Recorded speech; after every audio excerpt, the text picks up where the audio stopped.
Welcome back to our channel. Today we'll show you how to do a quick sublimation printing on shirts. First, print it on your sublimation paper using your sublimation printer. Using a lint remover, clean your shirt and remove excess strings or dirt.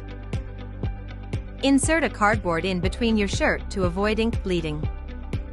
Set your heat press to 385 degrees for 40 seconds. Preheat your shirt for 5 seconds. Now align your printed image face down onto the fabric and top it off with a butcher paper.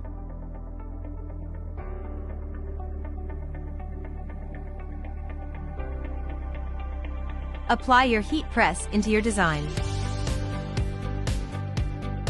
Wait for it to cool down after applying the heat press.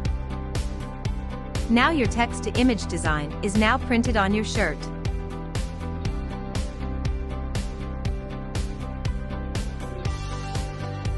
Thank you for watching. We hope you enjoyed our tutorial. Until next time.